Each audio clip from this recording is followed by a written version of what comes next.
On va parler maintenant encore de hockey roman. On va d'abord corriger une erreur que j'ai dit tout à l'heure. La dernière fois qu'il y a eu un championnat du monde en Romandie, c'était bien sûr à Fribourg en 1990. On va parler donc de hockey roman et donc de hockey valaisan, puisqu'on est avec vous, Jean-Marie, ce soir. J'ai envie de dire, comment se porte pour vous le hockey valaisan actuellement? Pas mieux, pas plus mal. Il y a encore beaucoup à faire, hein, je pense, comme partout. C'est vrai qu'on a actuellement, avec la chance d'avoir Richier et Praplan à l'équipe nationale, ça fait quand même deux Valaisans. Si tous les cantons en mettent, on aura des peines à sélectionner autant de joueurs.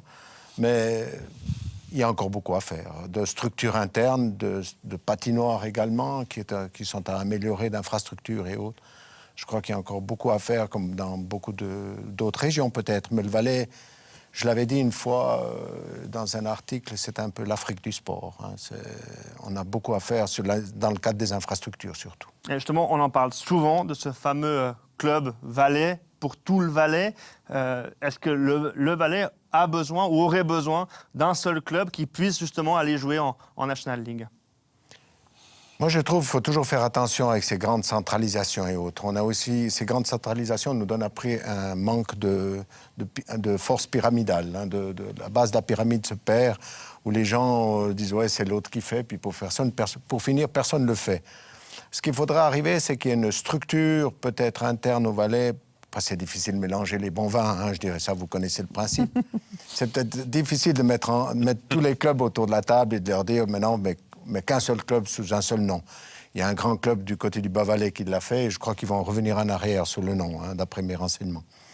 C'est peut-être pas évident, et moi je pense plutôt qu'il faut un système fédéraliste qui propose une pyramide de formation et autres.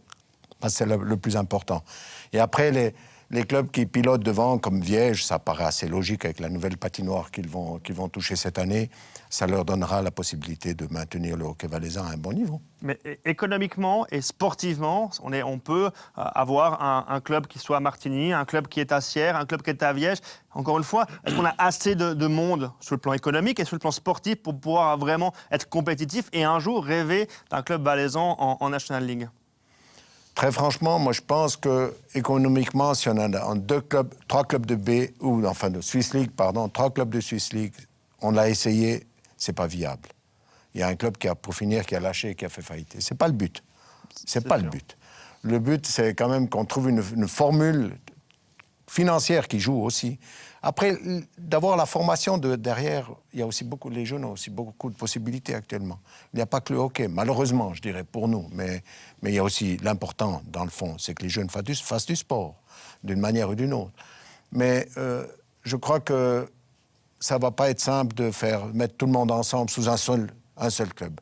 Moi, je pense qu'il faudrait plutôt trouver une formule de hiérarchiser ça dans la manière de discuter avec chacun.